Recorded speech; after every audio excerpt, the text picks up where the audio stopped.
Profecia bíblica. A predição de acontecimentos futuros. Mistério. Uma visão obscura, como uma neblina. Mas na névoa também é possível observar uma luz do outro lado. Tu, ó rei, estavas olhando e viste uma grande estátua. A estátua, que era grande, cujo esplendor era excelente, estava em pé diante de ti. A sua aparência era terrível. O peito e os braços de prata, o ventre e os quadris de bronze, pernas de ferro.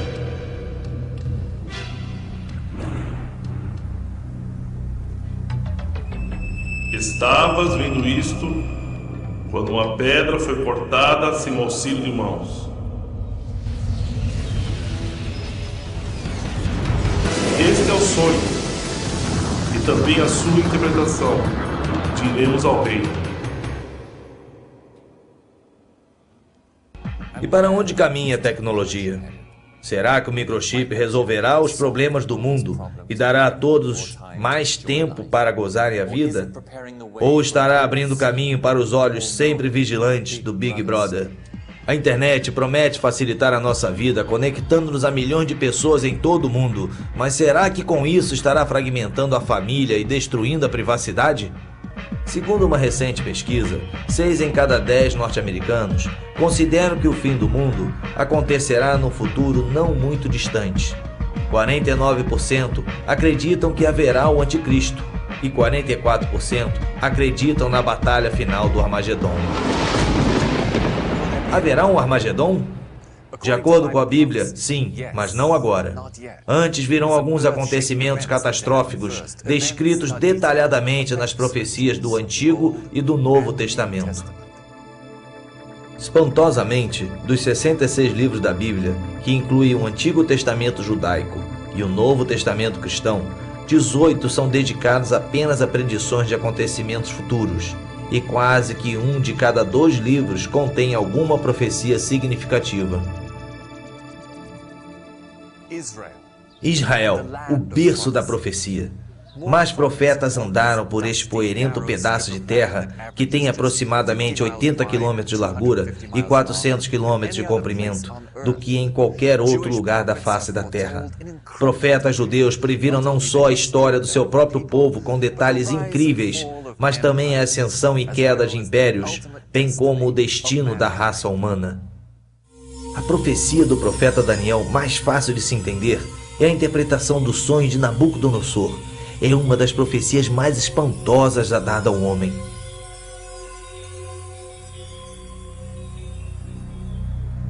O rei sonhou com uma grande imagem cuja cabeça era de ouro, o peito e os braços de prata, o ventre e os quadris de bronze, as pernas de ferro, os pés eram parte de ferro e parte de barro. Então, uma pedra, lançada sem o auxílio de mãos, feriu a estátua nos pés de ferro e de barro. A imagem desmoronou e foi levada pelo vento. Mas a pedra que feriu a imagem tornou-se uma grande montanha e encheu toda a terra. Nesta visão espantosa, cada parte da imagem simboliza um diferente império que Deus predisse que iria governar o mundo. O próprio Daniel disse ao rei Nabucodonosor: Tu és a cabeça de ouro. A Babilônia na antiguidade era conhecida como a cidade de ouro, e assim como a cabeça, os babilônicos eram grandes pensadores, conhecedores de astrologia, astronomia e ciência. Exatamente como a imagem tinha 2 braços, o império seguinte foi uma aliança entre os medos e os persas, que conquistaram a Babilônia em 538 a.C. Eles eram muito hábeis com as mãos, especialistas em trabalhos manuais e construção. O Império Medo-Persa foi conquistado em 333 a.C. pela Grécia, e Deus comparou ao ventre da imagem. O povo grego era hedonista, sempre em busca do prazer, simbolizado aqui pelo ventre e os desejos da carne. Roma foi o império seguinte, simbolizado pelas 2 pernas de ferro da imagem. Foi o mais forte de todos, governando o mundo com mão de ferro. Assim como as duas pernas, era dividido no Império Ocidental e no Oriental. E também como as duas pernas, os romanos marchavam bastante. As pernas eram a parte mais longa do corpo. E de todos os impérios mundiais, Roma foi o que governou por mais tempo, quase 1000 anos. Desde então, o mundo tem estado dividido em vários outros impérios, mas nenhum forte o suficiente para governar o mundo inteiro.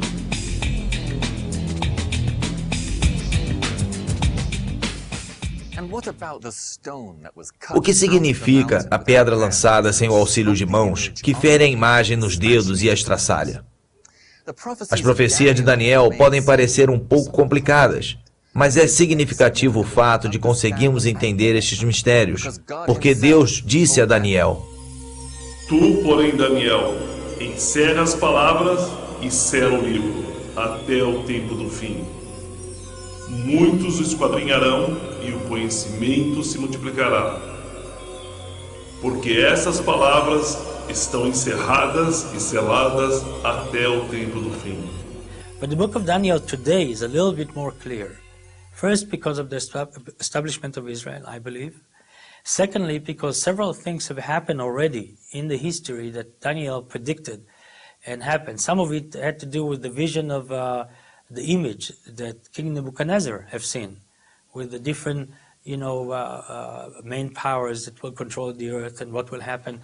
As we follow that study carefully, we can see very clearly the description of the Persian Empire, then the Greek Empire, then the Roman Empire, and then a situation as we have today, a clay mixed with iron, things that are not very clear as they used to be in the past, which we have in our modern democratic society.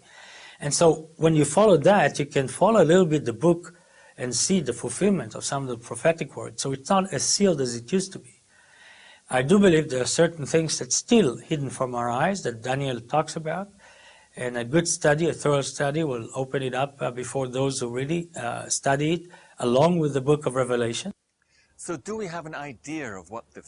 Então, será que temos uma ideia do que os pés e os 10 dedos simbolizam?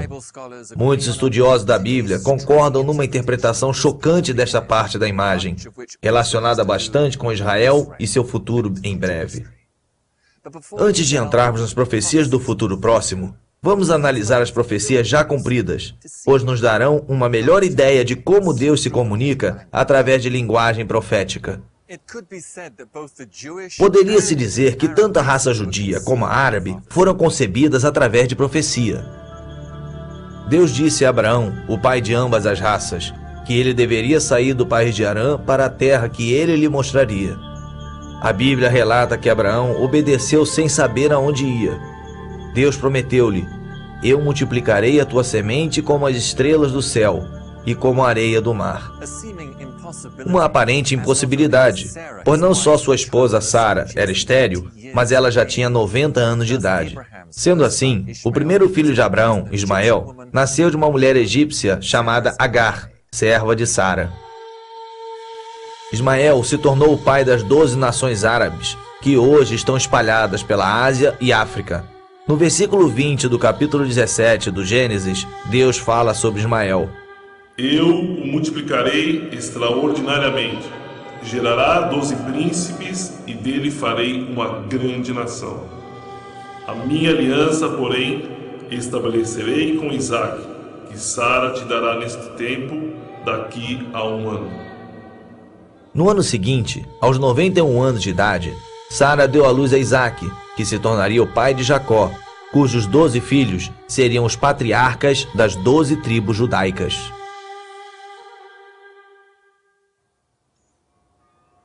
Se você visse um mapa interativo de Israel, poderia clicar sobre qualquer cidade ou vista histórica e o encontraria como parte integral de alguma profecia já cumprida, sendo cumprida ou a se cumprir. E nada melhor do que a velha cidade de Jerusalém, a capital religiosa do mundo através das eras e o centro das 3 maiores religiões mundiais. Esta é a Porta de Sião, situada na cidade de Jerusalém e construída por Davi, o menino pastor que tornou-se rei. Davi amava muito Sião, e os seus famosos salmos estão repletos de menções poéticas e proféticas sobre esse lugar.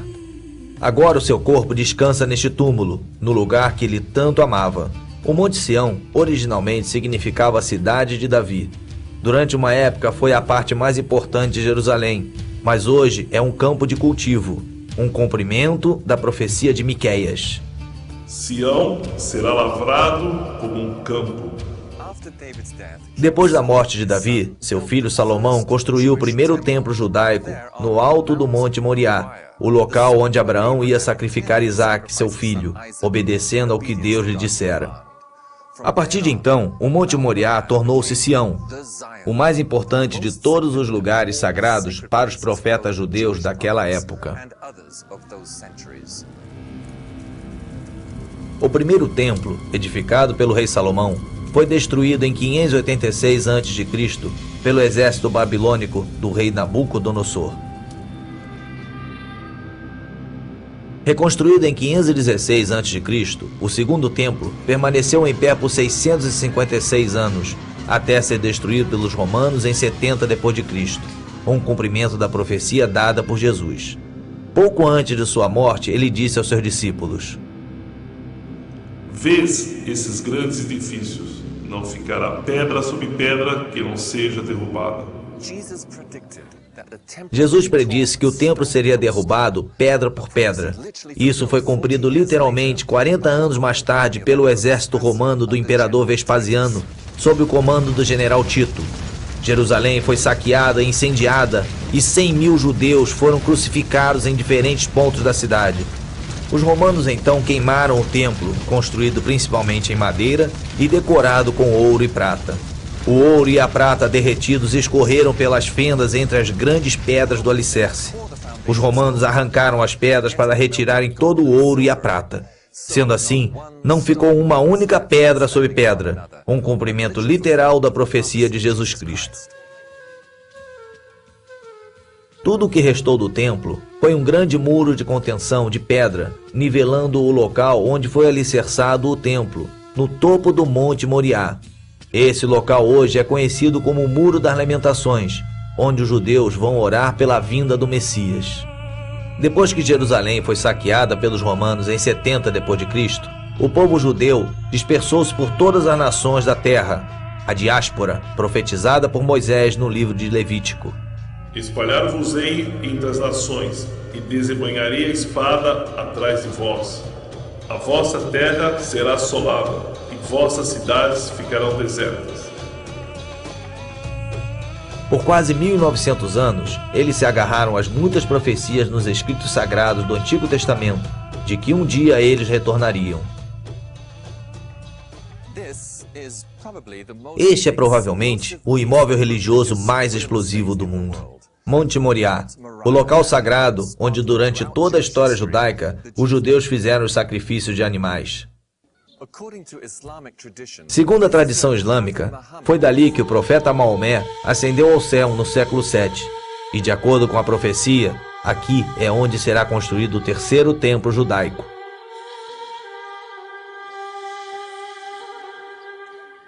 Esta é a Mesquita de Omar e o lugar de adoração mais santo do islamismo, construída em 600 d.C. É também chamado de Cúpula da Rocha, porque ali dentro encontra-se a pedra sobre a qual Abraão ia sacrificar seu filho Isaque. Durante os 500 anos do governo romano e bizantino, o cristianismo predominou na Palestina, mas após a conquista árabe de 641, ela ficou sob a influência do islamismo. No ano de 1099, as cruzadas tomaram Jerusalém e estabeleceram um reino feudal que durou até 1291, quando os europeus foram então expulsos pelos egípcios.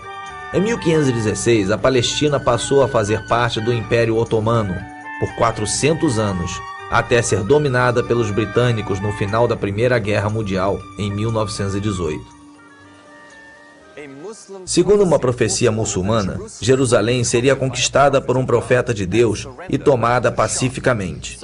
Então, quando o general Allenby, chefe das forças britânicas, e seu exército cercaram Jerusalém, o povo, ao ouvir seu nome, rendeu-se, sem resistirem, porque Allenby, em árabe, significa profeta de Deus.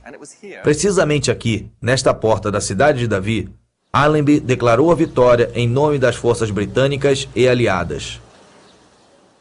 Os britânicos governaram e influenciaram bastante a Palestina por 30 anos, de 1918 a 1948.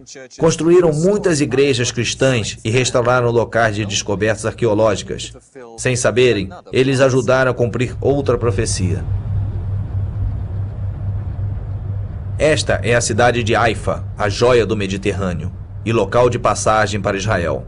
Aos fundos, eleva-se o Monte Carmelo, onde o profeta Elias massacrou os 450 profetas falsos de Baal. O patriarca judeu Jacó predisse no livro de Gênesis que esta terra de Zebulun se tornaria um abrigo para os navios. Por milhares de anos, os navios não podiam atracar ali por ter uma baía muito rasa. Mas depois que os britânicos aprofundaram o porto em 1930, Haifa tornou-se o maior porto de Israel. No dia 14 de maio de 1948, Israel voltou a ser uma nação, o cumprimento de numerosas profecias do Antigo Testamento, uma das quais diz: levantará um estandarte para as nações, ajuntará os desenterrados de Israel e os dispersos de Judá, recolherá desde os quatro confins da terra. A formação do Estado de Israel é muito significativa tanto para os judeus como para os cristãos. One major sign that I personally believe that is an indicator to the fact that we are, whether the threshold or already at the beginning of the end time, is the establishment of the modern state of Israel. Here is a phenomena that have been predicted in the Word hundreds of times. The Old Testament is full of prophetic word about the restoration of Israel.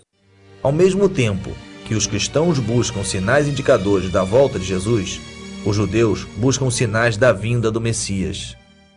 Há muitos judeus ortodoxos ensinam que o mundo duraria por 6.000 anos antes do Messias vir, e com ele a raça humana passaria por um período de 1.000 anos de paz, já que Deus criou o mundo em 6 dias, de acordo com Gênesis 1:31, e descansou no 7º dia, de acordo com Gênesis 2:2. Eles interpretam que a história mundial atingiria o seu clímax dentro desse parâmetro também. The first 2,000 is until Abraham. When Abraham was 52 years old, was the first 2,000. Then he had a covenant with God, that will be his God and will give him the land. The second 2,000, the middle 2,000, was from between 2 to 4, is the 2,000 where the prophecies are being written, the Bible and all, the entire Bible. The last 2,000 is from the destruction of the second temple. It comes, by the way, by the dot to the year. Another time we have to explain that. So the last 2,000 is the 2,000 of the era of Mashiach. Eles citam o Salmo 94, que diz: porque 1000 anos ao teu lado são como ontem quando passam. Da mesma maneira, o cristão considera a segunda epístola de Pedro, capítulo 3, versículo 8, que diz: há todavia uma coisa, amados, que não deveis esquecer, que para o Senhor um dia é como 1000 anos, e 1000 anos é como um dia. Creation, 6th day of creation. The 7th day is the last 1,000, is the day of God, kingdom is totally revealed in the world. A reconstrução do Templo de Salomão, no monte, é de tal importância para os judeus que há séculos eles oram por isso e encerram toda a cerimônia de casamento quebrando um copo para lembrar os convidados da destruição do templo. A construção do terceiro templo está muito além da fase de planejamento. Aqui, no meio de uma rotatória construída pela Prefeitura de Jerusalém, não muito longe do portão de Damasco, da velha cidade, é onde muitos consideram ser o local para a pedra angular do novo templo. The Bible tells us, "And you shall make for me a sanctuary that I will dwell among you." So that's really the comprehensive commandments regarding the construction of the temple. And then there are many other commandments as well. The commandments really can be fulfilled today in a number of ways, kind of in absentia, or maybe kind of in a piecemeal fashion, in view of the impediments towards actually building the temple until such time as is more fitting. So the main way that the Institute is going about the fulfillment of the commandment and occupying itself with the goal of trying to do really as much as possible in our time towards the temple is by creating the vessels. So the vessels that are being created today are not just models or replicas, but are actually made in accordance to the biblical requirements, and therefore are really ready to be used according to biblical law and can be used in the new temple. There is plans, sure there is plan. As a matter of fact, there is places in Jerusalem that they're already building the vessels, and they're learning, like in yeshivas, like here in Mount Zion we have a yeshiva, we have a university for Jewish studies. They learn all the different laws that has to do with the sacrifices and all the different laws that has to do with the temple. And they're preparing themselves, if they're priest, they come from the tribe of Levites, so then they prepare themselves to be ready, and all this come to unfold, they'll be ready to serve God in the temple. We believe that this is the destiny of the Jewish people, and that we are commanded to be occupied with the building of the temple, just as we are commanded to sanctify God's name in every other way. So no, we're not really waiting for the Messiah. We don't feel that his arrival is a prerequisite for the building of the temple. Contudo, a reconstrução é inviável, porque para isso a mesquita de Omar teria que ser demolida, e isso daria início a uma guerra santa entre judeus e árabes. Aí entra o anticristo, uma personalidade política brilhante e carismática predita na Bíblia, que resgata o mundo de um quase colapso devido a problemas sociais e econômicos que ainda estão por ocorrer. Este gênio diplomático realiza o inacreditável. Ele consegue a proeza de trazer paz ao mundo e, de acordo com as profecias bíblicas, passa a ser adorado pelo mundo todo. Agora, voltando à interpretação do sonho de Nabucodonosor, Daniel mencionou os principais reinos e impérios do mundo, começando com a Babilônia, o império de Nabucodonosor. Uma última parte dessa imagem, que representa a história do mundo, ainda permanece. Como os dedos dos pés eram parte de ferro e parte de barro. Assim, por uma parte o reino será forte e por outra será frágil. Sem rei, não existe reino. Neste caso, a profecia refere-se ao anticristo. Daniel, mais tarde, explica que os 10 dedos simbolizam 10 reis que juram lealdade e apoio ao anticristo por um tempo. O ferro representa os governos duros e ditatoriais, e o barro, os mais democráticos e maleáveis. E assim como o ferro e o barro não se misturam, estas duas ideologias são governos opostos. O que mais nos diz a Bíblia sobre esta pessoa tão poderosa? Ele virá caladamente e tomará o reino com lisonjas. Ele soluciona o problema no Oriente Médio e assina um acordo de paz de 7 anos. Uma aliança que dá aos judeus, muçulmanos e cristãos direitos iguais à parte velha de Jerusalém e à área do templo.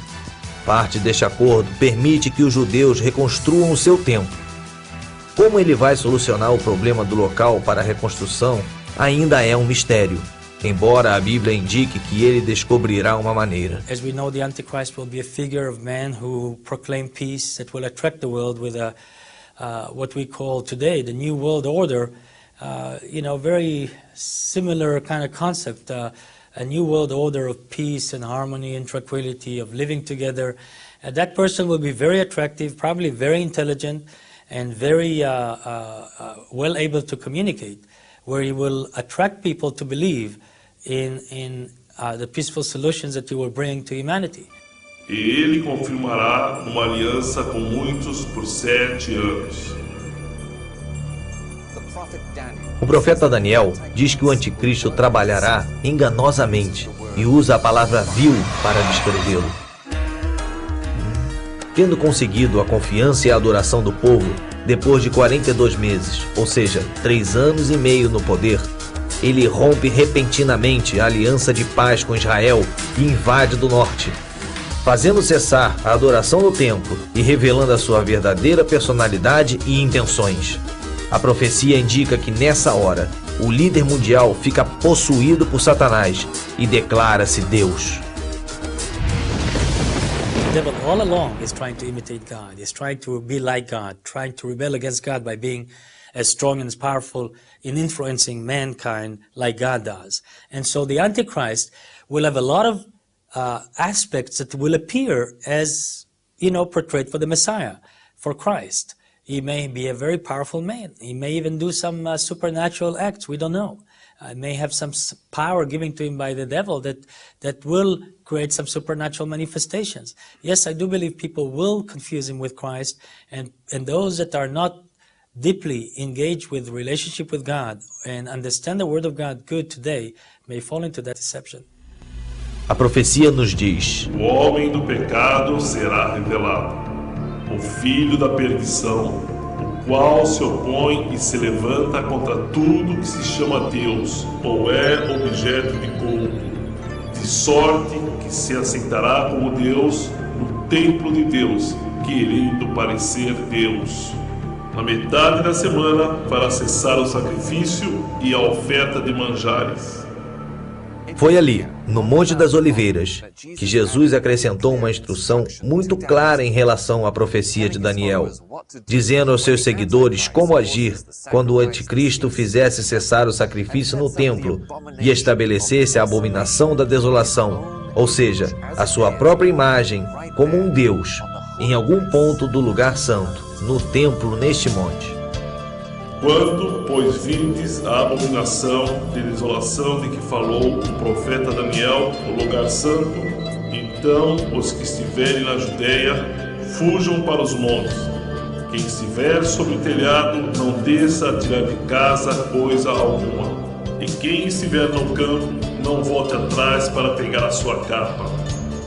Porque nesse tempo haverá grande tribulação, como desde o princípio do mundo até agora não tem havido, nem haverá jamais.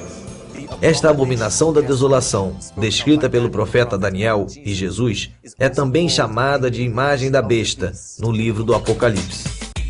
Com base no que a profecia descreve, poderia ser uma máquina computadorizada, que pode falar e mandar matar qualquer pessoa, em qualquer lugar que se recuse a adorá-la. Este rei fará conforme a sua vontade, e se levantará e se engrandecerá sobre todo Deus, e falará coisas espantosas contra o Deus dos deuses. Não terá respeito aos deuses de seus pais, nem ao desejo de mulheres, nem a qualquer Deus, porque sobre tudo se engrandecerá. Aí é que o anticristo insiste em que todos recebam a marca da besta. Talvez um chip implantado na testa ou um número de identificação na mão que lhe permitiria comprar ou vender e sem o qual não se poderia fazer nenhuma transação comercial.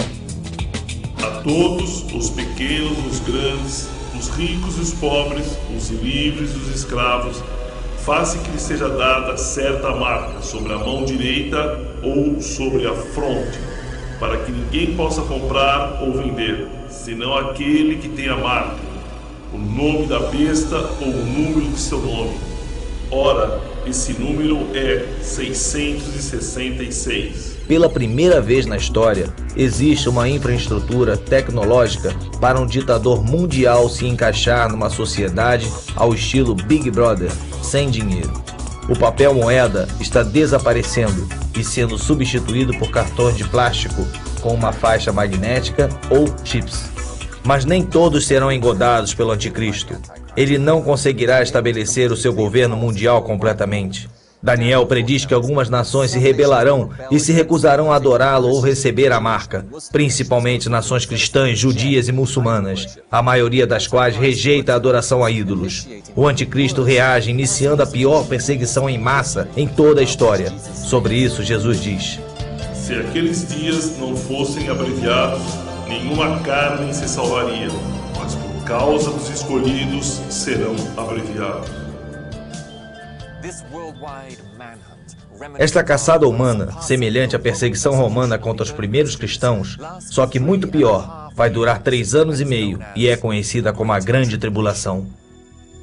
Então aparecerá no céu o sinal do Filho do Homem, e todos os povos da terra se lamentarão e verão o Filho do Homem vindo sobre as nuvens do céu, com poder e muita glória. E ele enviará os seus anjos com grande clamor de trombeta, os quais ajuntarão os seus escolhidos desde os 4 ventos, de uma a outra extremidade dos céus. 3 anos e meio depois que o anticristo estabelecer a sua imagem, Jesus voltará nas nuvens, onde todo o olho o verá.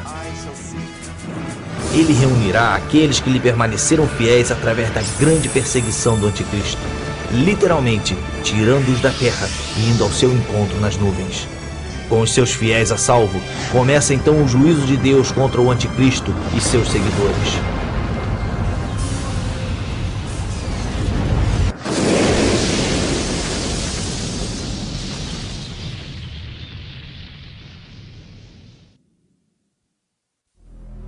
Então ouvi, vinda do templo, uma grande voz que dizia aos 7 anjos: Ide e derramai sobre a terra as 7 taças da ira de Deus. O primeiro saiu e derramou a sua taça sobre a terra, e apareceu uma chaga feia e dolorosa nos homens que tinham o sinal da besta e o que adoravam a sua imagem. O segundo anjo derramou a sua taça no mar, que se tornou em sangue como de um morto, e morreram todos os seres viventes que estavam no mar. O terceiro anjo derramou a sua taça nos rios e nas fontes das águas, que se tornaram em sangue. O quarto anjo derramou a sua taça sobre o sol, e foi-lhe permitido que abraçasse os homens com fogo. Os homens foram abrasados com grande calor, e blasfemaram contra o nome de Deus, que tem poder sobre essas pragas, mas não se arrependeram para lhe darem a glória. O quinto anjo derramou a sua taça sobre o trono da besta, e o seu reino se fez tenebroso. Os homens mordiam as suas línguas de dor, e por causa das suas dores e das suas chagas, blasfemaram contra o Deus do céu e não se arrependeram das suas obras. O sexto anjo derramou a sua taça sobre o grande rio Eufrates, e a sua água secou-se, para que se preparasse o caminho dos reis do Oriente. Então os ajuntaram no lugar que em hebraico se chama Armagedon.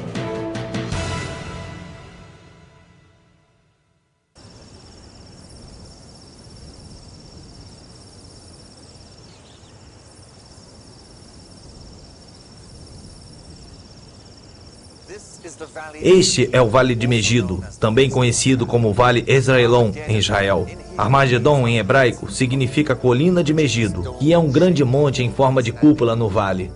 Quando Napoleão viu pela primeira vez o grande vale, que vai do sul de Haifa até Jerusalém, exclamou: "Que ótimo local para uma batalha!" Quando o general Pershing, um dos grandes generais da Segunda Guerra Mundial, o viu, declarou: "Que ótimo local para uma guerra estratégica!"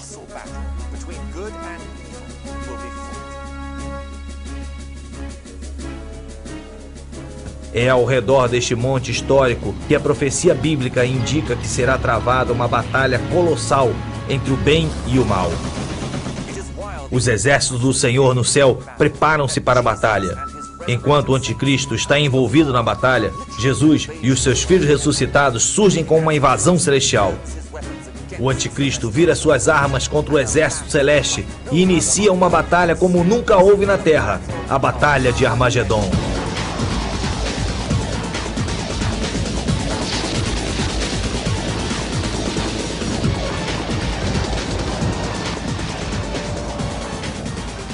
Durante essa batalha, as orações daqueles que por muito tempo clamaram por justiça são respondidas, pois esgota-se a paciência de Deus com os caminhos perversos do homem. Já se ouve a gritaria da multidão sobre os montes, semelhante a de um grande povo, a voz do rebuliço, de reinos e de nações já congregados. O Senhor dos exércitos passa em revista o exército para a guerra. Já vem de uma terra distante, desde a extremidade do céu, o Senhor e os instrumentos da sua indignação para destruir toda aquela terra. Farei cessar a arrogância dos atrevidos e abaterei a soberba dos cruéis.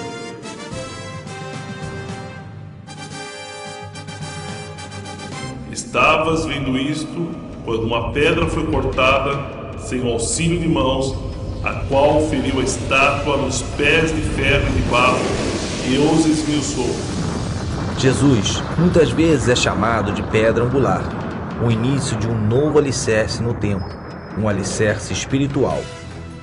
Exatamente quando a pedra lançada do nada acerta a imagem em Daniel 2, Jesus, o Filho de Deus, vem do céu para pôr um fim ao reino do Anticristo. Segundo Daniel, a batalha de Armagedon dura 45 dias.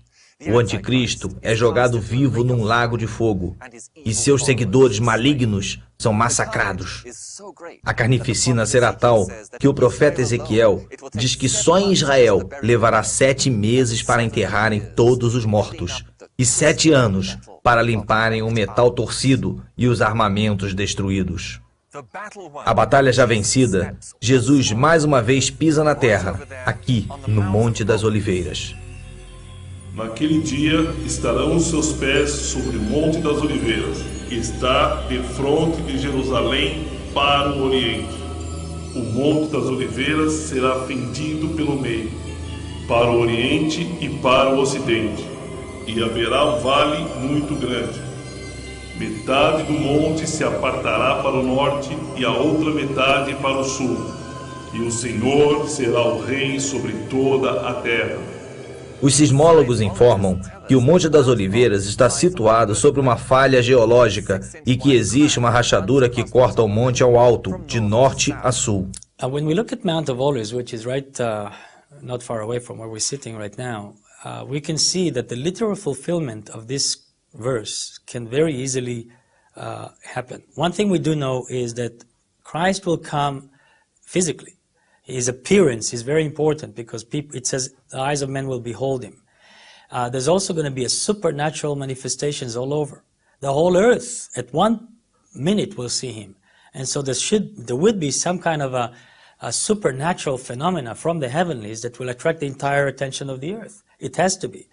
And then those who will live around here, specifically this verse is for them, they probably will see some manifestations on the Mount of Olives and Christ that are different than if I look today at Mount of Olives and see the mountain sitting there in its tranquility and, peaceful fashion. I'm sure it will be different then. There will be a lot of commotion. There will be a lot of supernatural manifestations that God will reveal himself through Christ, and Christ himself will come and will land, I believe, right on the Mount of Olives. And then, of course, we have there a large graveyard right now of many people, even David's tomb and others that believe that because Christ or the Messiah, the Jewish people, even non-Christians, believe the same way, that when Christ or the Messiah will come, those will be the first to be resurrected because they are buried in Mount of Olives or close to the Mount of Olives. And so again, there will be a lot of the resurrection part. There will be the commotion of his arrival. There may be the split of the mountain. All the functions of the heavenlies, sun, moons, and stars will take different shape. And so we are expecting real dramatic moments around here. Esta é a porta dourada, por onde Jesus passou na última vez que entrou em Jerusalém, quando o povo clamou: Hosana, Hosana ao filho de Davi. E o receberam e aclamaram como um rei. Agora está todo murado, como podem ver. Dizem que um dos governantes muçulmanos de Israel lembrou-se da profecia de Maomé no Alcorão, que diz que quando Jesus voltar, ele entrará por essa porta para tomar a cidade de Jerusalém e reinar como rei dos reis. Temerosos com a possibilidade de Jesus tomar o seu trono, ele construiu um muro e fechou o portão para tentar impedi-lo de entrar. Fazendo isso, ele cumpriu a profecia de Ezequiel. Esse portão será fechado e não se abrirá, e nenhum homem passará por ele, porque o Senhor, o Deus de Israel, por ele passou. Portanto, será fechado. E o que pensar da última parte da profecia, no livro de Daniel, depois que a pedra derruba a imagem? Então foi juntamente esmiuçado o ferro, o barro, o bronze, a prata e o ouro, os quais se fizeram como a palha das eiras no estio, e o vento os levou, e não se achou lugar algum para eles. Mas a pedra que feriu a estátua se fez um grande monte e encheu toda a terra. Esmiuçará e consumirá todos esses reinos, e será estabelecido para sempre. Esta pedra, atingindo a imagem, significa o fim dos reinos do homem e seu governo na terra. Compare esta pedra com os versículos seguintes e a interpretação fica bem clara. Virão muitos povos e dirão: vinde, subamos ao monte do Senhor, a casa de Deus de Jacó. Ele nos ensinará o que concerne aos seus caminhos, para que andemos nas suas veredas. De Sião sairá a lei, e de Jerusalém a palavra do Senhor. Finalmente, o mundo será governado com equidade, verdadeira justiça, com liberdade, paz, abundância e felicidade para todos. Deixará de reinar a cruel e egoísta filosofia que dá o mundo aos mais fortes. Não haverá mais corrupção, vícios, crime, suborno ou injustiça. Jesus e seus anjos e os seus seguidores ressuscitados estabelecerão o seu justo governo com justiça de verdade para todos. Ele exercerá o seu juízo entre as nações e repreenderá a muitos povos. Estes converterão as suas espadas em arados e suas lanças em podadeiras. Não levantará espada nação contra nação, nem aprenderão mais a guerra. Já quebrou o Senhor o bastão dos ímpios e o cedro dos dominadores. Já descansa, está sossegada toda a terra. Exclamam todos com júbilo. Milênio é uma palavra que vem do latim e que significa 1000 anos. Tem sido usada por estudantes de profecia bíblica para denominar esse período incrível, essa era dourada de paz na Terra. Durante o milênio, enquanto o anticristo é jogado no lago de fogo, o diabo que o havia possuído é acorrentado e aprisionado no centro da terra, no abismo sem fundo. Com o diabo fora de cena e a terra aliviada de muitas maldições, o mundo voltará ao que era na época de Adão e Eva no paraíso. Águas arrebentarão no deserto e ribeiros no ermo. A terra se transformará em lagos e a terra sedenta em mananciais de águas. A terra assolada se lavrará. Dirão: esta terra desolada ficou como o jardim de Éden. First of all, we know that the devil and everything that he represents, which is, the negative, the ugly, the difficult part of humanity, will be taken out, will be locked, will be away from the experience, day-to-day experiences of mankind. The second thing that we know is that God would dwell with men again. It gives me back the picture of Garden of Eden. God was walking in the garden. Adam and Eve are there. It was a natural relationship between them. It wasn't like today you have to go somewhere, to the ends of the earth to go to a revival where people say the Spirit of God is moving and, you need to go to Toronto, you need to go to different places to get that spiritual. It was natural experience for Adam and Eve to have God, involved in their life. I think it will be the same in the millennium. God will be part of our life in all the aspects of our life, and it will not be something religious. It will be natural. It will be a beautiful relationship of love and harmony between man and God. Brincará a criança de peito sobre a toca da áspide, e já o desmamado meterá a mão na cova do basilisco.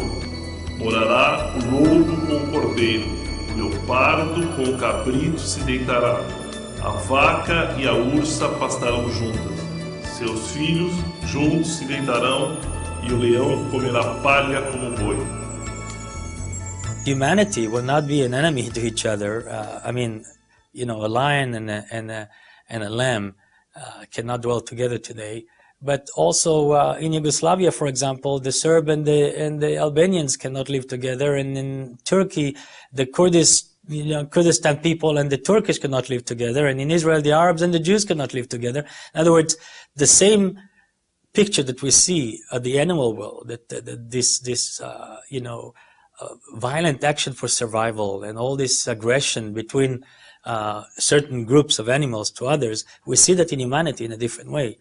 Since in the millennium, the whole concept of humanity will be different. There will be love, harmony, hate will be gone, and all the negative effect of the devil influence of our life and our flesh and all that stuff will not be the prevalent thing, but the spiritual aspect of God and our positive aspect of our characters will be the things that will really be the strongest emphasis in the millennium. I think also nature will behave in the same way. I think God will change the shape, the heart of animals. And I think there will be provision for a lion to eat without a need to destroy or to kill a lamb. And I think also their nature will be changed because God will touch the entire creation. And in the millennium, everything will be under God and with God. And I believe also you'll see that it will affect the animals, it will affect the birds, it will affect, every creature on the face of earth for 1,000 years. Não se fará mal nem dano algum em todo o monte da minha santidade, pois a terra se encherá do conhecimento do Senhor, como as águas cobrem o mar.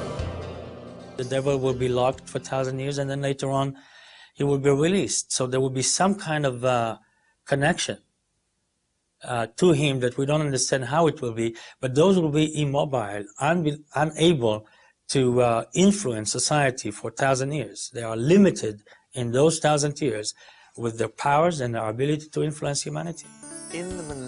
No reino do milênio, as pessoas vão voltar a utilizar meios de transporte que não poluem o ambiente, como cavalos, camelos, carroças e lindas caravelas.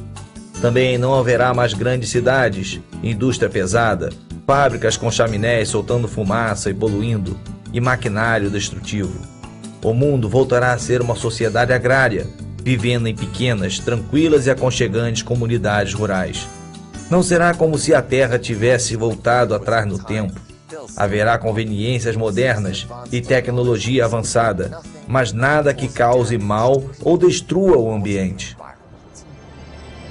E as almas daqueles que foram degolados por causa do testemunho de Jesus e pela palavra de Deus, e não adoraram a besta, nem a sua imagem, e não receberam o sinal na testa nem nas mãos. Reviveram e reinaram com Cristo durante 1000 anos. Estes cidadãos do céu são os fiéis de todas as eras, que serviram a Deus. Às vezes refere-se a eles como os santos ressuscitados, cujos corpos são semelhantes ao de Jesus depois da sua ressurreição. No milênio, os que tiverem corpos ressuscitados poderão interagir com os que têm corpos normais e terrenos, como Jesus com seus discípulos depois da ressurreição. Um corpo que, como São Paulo disse, é semeado para a corrupção e se levantará na incorrupção. Não julgará segundo a vista dos seus olhos, nem repreenderá segundo o ouvir dos seus ouvidos, mas julgará com justiça os pobres e repreenderá com equidade os mansos da terra. A Bíblia afirma que o reino de Jesus Cristo sobre a terra, durante o milênio, será um reino de pureza e de verdadeira justiça. It will not be the same Christ that we knew as a suffering Messiah who is going to die for our sins. It's going to be the king, the warrior, the judge, the majestic, powerful arm of God. And the picture of that Messiah will be implemented in the person of Christ when he comes back. And so we're talking about tangibles. We're talking about something that we can see, we can touch, we can feel. So it will be a physical presence of Christ that will be among us. And I believe that he will dwell among us in this 1,000 years. It will be our King, our Lord, and the one whom we worship and adore. As profecias que abordamos neste filme são meramente algumas das milhares de profecias cumpridas sobre os impérios, indivíduos e eventos mundiais que os profetas bíblicos previram com grande precisão. Estes mesmos profetas afirmaram repetidas vezes que Deus estabelecerá o seu reino celestial de amor, paz e justiça através dos seus seguidores ressuscitados. O reino e o domínio e a majestade dos reinos debaixo de todo o céu serão dados ao povo dos santos do Altíssimo. O seu reino será um reino eterno, e todos os domínios o servirão e lhe obedecerão. Deus tem dado ao homem a sua chance de tentar resolver os seus próprios problemas e trazer paz e felicidade ao mundo. E se Deus não interferisse nesta última hora da história, o homem provavelmente destruiria a terra completamente e se aniquilaria. Por isso, Jesus profetizou que nos últimos dias, a menos que aqueles dias fossem abreviados, nenhuma carne seria salva. Na verdade, a Bíblia diz que o mundo irá de mal a pior, mas também promete que quando o homem alcançar o seu limite, Deus interferirá e restaurará a terra a uma condição idílica, pela qual milhões continuam a orar todos os dias. Pai nosso que estás no céu, santificado seja o vosso nome. Venha a nós o vosso reino, e seja feita a vossa vontade, assim na terra como no céu. O pão nosso de cada dia nos dai hoje. Perdoai as nossas ofensas, assim como nós perdoamos a quem nos tem ofendido. E não nos deixeis cair em tentação, mas livrai-nos do mal. Porque vosso é o reino, o poder e a glória para sempre. Amém.